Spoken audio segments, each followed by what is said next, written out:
તો જય માતાજી મિત્રો, આપણે નીકળી જશે ઠેસર લઈને લવજી બનારેના કાઢવા.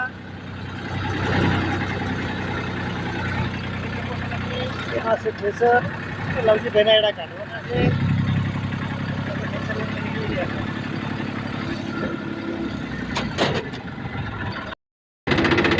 તો લવજી ભાઈ આવેરા એરંડા કાઢવાના સેમલ લઈને, એક હાથમાં છે દંતાળી, બીજા હાથમાં ઢેલે ચામડી ચાંદડા કાઢવા.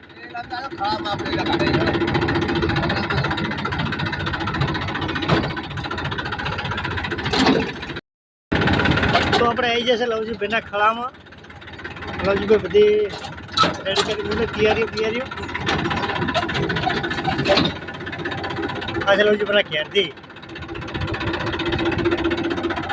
આ તો હમું કરો હાડો થોડું હમું કરો હમું હાર્યું.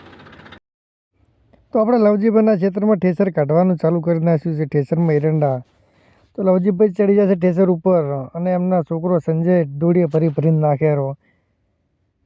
અને પાછી આ બધું ઝેલા ટેણીએ પણ જોવા હતા કે આપણને થોડા એરંડા કિલો જેવા હાલે તો આપણે દુકાને જઈને વાપરવા ચાલે.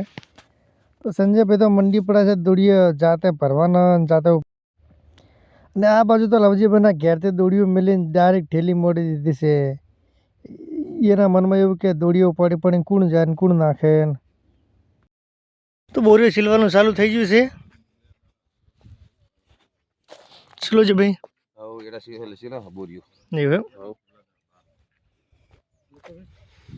ચમનજી કારીગર છે સ્પેશિયલ સિલવાના હે.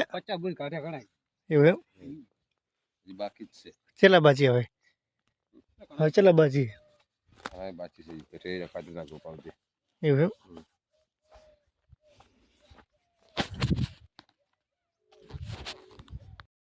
તો પછી બીજા દિવસે સવારમાં નીકળી જાય આપણે લવજીભાઈના એરંડા વેચવા. તો લવજીભાઈ આવી રહ્યા છે ટ્રેક્ટરમાં બેસવા માટે. ને આ બાજુ આપણે ટ્રેક્ટર ચલાવીને જવાનું છે સવારમાં. તો ગણપતિનું નામ લઈને બેસી જાય સ્ટેરિંગ ઉપર, મળીએ પાટણ જઈને.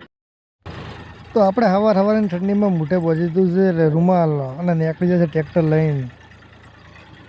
હવે તો પહેલાં તો જાતે પહેલાં લવજીજી અમને વધારે ગરમ ગોટા ખવડાવી દીધા કે થોડા ખેલો ઠંડી પડે છે. તો આજે હમણાં ડ્રાઈવર જોવો તમે ટ્રેક્ટરના.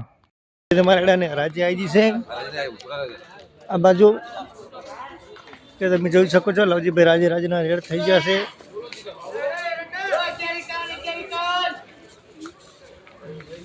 ભાઈ રાધાજી કરવા ગયા છે.